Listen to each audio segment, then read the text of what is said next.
அஸ்ஸலாமு அலைக்கும் வரஹ்மத்துல்லாஹி வபரகாத்துஹு. ரப்பி ஜித்னி இல்மா. போன பகுதியில் சிலைகளுக்காக நேர்ச்சி செய்த பிராணிகளை பற்றியும் அந்த சிலைகளை எப்படிலாம் கொண்டாடினாங்கிறத பற்றியும் பார்த்தோம். இந்த புத்தகத்தில் இத்தோட மட்டும் நிறுத்திக்கல. அடுத்தபடியாக மூட நம்பிக்கைகள் வருது. திருமணங்கள்லாம் எப்படி பண்ணியிருந்தாங்க, பெண் பிள்ளைகளை எப்படி நடத்தினாங்க, மது அருந்த எப்படி ஆரம்பிச்சாங்க, எல்லா விதமான செய்திகளும் இந்த புத்தகத்தில் இருக்குது. இதெல்லாம் எதுக்கு சொல்ல வராங்கன்னா, இந்த காலத்தில் ஒரு விஷயத்தை புரிய வைக்கிறது ரொம்ப சுலபமான விஷயம். ஒரு விஷயத்தை நம்ம ஆதாரபூர்வமாக சொல்லணும்னா அந்த நிமிஷமே நம்மளால அந்த ஆதாரத்தை காமிக்க முடியும். அப்படி இருந்துமே இந்த காலத்துல ஒரு மனிதரை தாவா பண்ணி இஸ்லாத்துக்கு கொண்டுட்டு வரதுக்கு நம்ம முயற்சி செஞ்சிருக்கோமான்னு கேட்டா அதுவும் இல்லை. ஆனாலும் அது ரொம்ப கஷ்டமான ஒரு விஷயமா நமக்கு இருக்கு. ஆனா அந்த காலத்துல இந்த புத்தகத்தை படிக்கும் போது தெரியும் எந்த அளவுக்கு மூட நம்பிக்கைகள்ல இருந்திருக்காங்க, சிலை வணக்கங்கள்ல ஈடுபாடோட இருந்திருக்காங்க. அல்லாஹ் இருக்கான், ஆனா அவனுக்கு சிபாரிசு பண்றதுக்கு சிலைகள் தேவை அப்படிங்கிற அளவுக்கு நம்ம படிச்சுட்டு இருந்திருக்கோம். இதை எல்லாத்தையுமே மாத்தி முஹம்மது நபி ஸல்லல்லாஹு அலைஹி வஸல்லம் அவங்க எவ்வளவு கஷ்டப்பட்டிருப்பாங்க அப்படிங்கிறதுக்காகத்தான் இதெல்லாம் கொண்டுட்டு வந்திருக்காங்க. இதெல்லாம் எந்த அளவுக்கு சுருக்கமா சொல்ல முடியுதோ உங்களுக்காக சொல்றேன். மூட நம்பிக்கைகள். அரேபியர்கள்லாம் அம்புகளை வச்சு குறிப்பாக்குறவங்களா இருந்தாங்க. அந்த அம்புகளை வந்து 3 வகையா பிரிச்சுக்கிட்டாங்க. அதுல முதலாவது வகை, இதுல 3 அம்புகள் வச்சிருப்பாங்க. அதுல ஒரு அம்புல ஆம்னு எழுதியிருக்கும், இன்னொரு அம்புல வேண்டாம்னு எழுதியிருக்கும், இன்னொரு அம்புல எதுவுமே எழுதாம இருக்கும். இந்த அம்புகள் எதுக்கானதுன்னா, திருமணம் செய்யறதுக்கு, ஒரு இடத்துக்கு பயணம் மேற்கொள்வதற்கு, இதுக்கெல்லாம் இந்த அம்புகளை வச்சு தான் முடிவெடுப்பாங்க. இந்த 3 அம்புல ஏதாவது ஒண்ணு எடுப்பாங்க. ஆம்னு எழுதிருந்துச்சுன்னா அதை செயல்படுத்துவாங்க. வேண்டாம்னு எழுதிருந்துச்சுன்னா அதை விட்டுருவாங்க.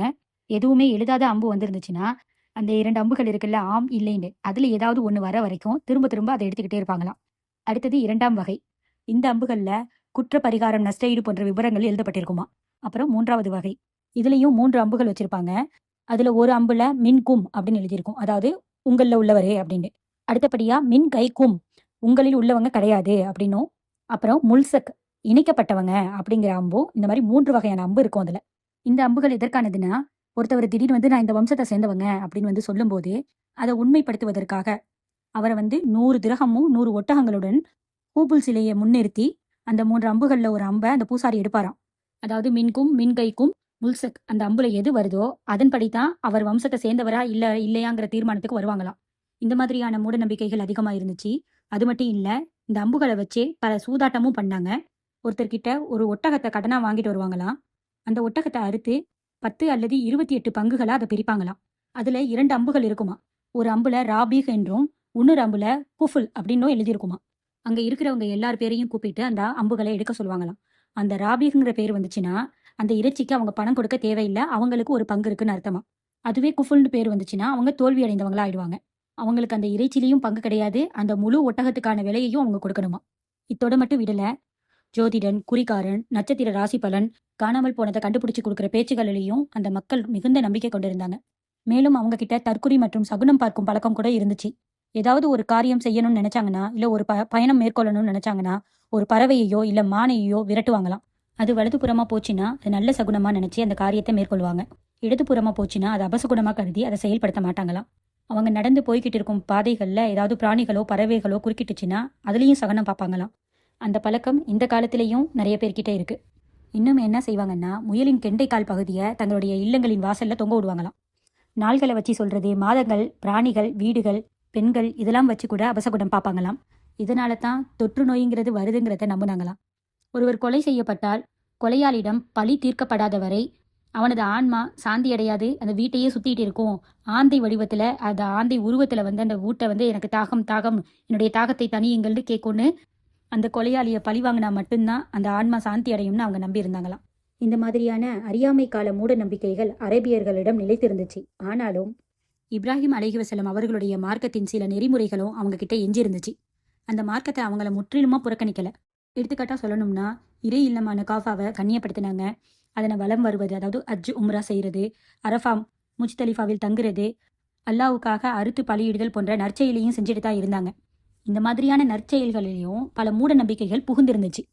அது எந்த மாதிரியான மூட நம்பிக்கைகள்னா, குறைஷிகள் எப்படிலாம் சொன்னாங்கன்னா, நாங்கள்லாம் நபி இப்ராஹிம் அலைஹிவஸல்லம் அவங்களுடைய சந்ததிகள், புனித மக்காவின் பூர்வ குடிகள், சங்கை மிகு காவாவின் நிர்வாகிகள். அதனால எங்களை மாதிரி அந்தஸ்தோ உரிமைகளோ வேற எந்த ஒரு அரபியருக்கும் கிடைக்காது. அது மட்டும் இல்லாம ஹூம்ஸ் அப்படின்னு தங்களுக்குள்ளேயே ஒரு பேரையும் வச்சுக்கிட்டாங்க. ஹஜ்ஜுடைய காலங்கள்ல அவங்க அரபின் எல்லையை விட்டு வெளியேறி ஹில் பகுதிகளுக்கு செல்லக்கூடாதுன்னு சொல்லிடுவாங்க. ஹஜ்ஜி காலத்துல அரஃபாவில் தங்க மாட்டாங்க. முஜித்தலிஃபாவில் இருந்து திரும்பிடுவாங்களாம்.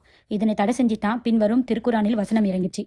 2:199 பின்னர் மனிதர்கள் திரும்புகின்ற இடத்திலிருந்து நீங்களும் திரும்பி விடுங்கள் அப்படிங்கிற ஒரு வசனம் வந்து இறங்குச்சு. இரண்டாவதா அந்த குறைசிகள் என்ன சொல்லுவாங்கன்னா, அவங்களுடைய பேரில் தான் ஹூம்ஸ்ன்னு மாத்திக்கிட்டாங்கல்ல. ஹூம்ஸ் ஆகிய எங்களுக்கு பாலாடை கட்டி செய்வதும் நெய் உருக்குவதும் இஹ்ராமுடைய நிலையில் தடை செஞ்சிருக்கு. மேலும் இஹ்ராமில் இருக்கும்போது கம்பளி கூடாரங்கள்ல நுழைய மாட்டாங்களாம். தோலினால் ஆன கூடாரங்களை தவிர மற்ற கூடாரங்களில் நிழலுக்காக ஒதுங்க மாட்டாங்களாம்.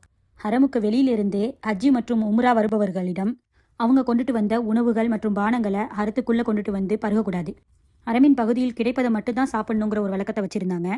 ஹரமின் வெளிப்பகுதியிலேருந்து வர்றவங்க கிட்ட காஃபாவை வலம் வரும்போது ஹூம்ஸுகள் கொடுக்குற ஆடையை மட்டும்தான் அணிஞ்சிக்கணும்.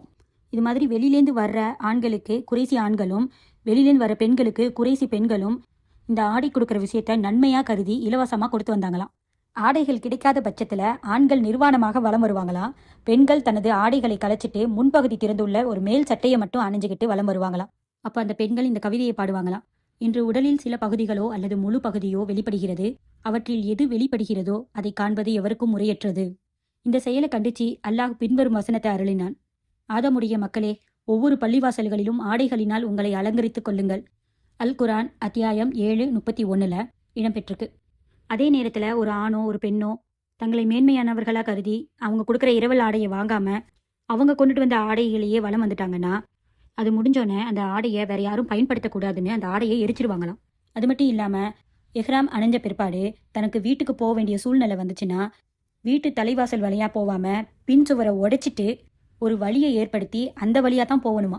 இந்த மூடத்தனமான செயலை ரொம்ப உயர்ந்த நற்செயலாக அவங்க கருதினாங்களாம். இதனை கண்டிச்சும் அல்லாஹ் தன்னுடைய திருமறையில் 2வது அத்தியாயம் 189வது வசனத்தில் குறிப்பிட்டிருக்கான். இந்த வாய்ஸை ஸ்டாப் பண்ணிட்டு உடனே அந்த வசனத்தை போய் படிச்சுட்டு வாங்க. இணை வைத்தல், சிலை வணக்கம், மூட நம்பிக்கைகள், மூட பழக்க வழக்கங்கள் இது எல்லாமே அரேபிய தீபகற்பத்தில் பரவி இருந்துச்சு. இது தவிர யூத, கிறிஸ்துவ, மஜூசி, சாபி போன்ற மதங்களும் அரபிய தீபகற்பத்தில் ஆங்காங்கே காணப்பட ஆரம்பிச்சிச்சு. அறியாமை கால அரபிய சமுதாயத்தை பற்றி அடுத்த வர பகுதியில் பார்க்கலாம். வாஹிர் தவானா அல்ஹம்துலில்லாஹி ரபில் ஆலமீன். அஸ்ஸலாமு அலைக்கும் வரஹமத்துல்லாஹி வபரகாத்துஹு.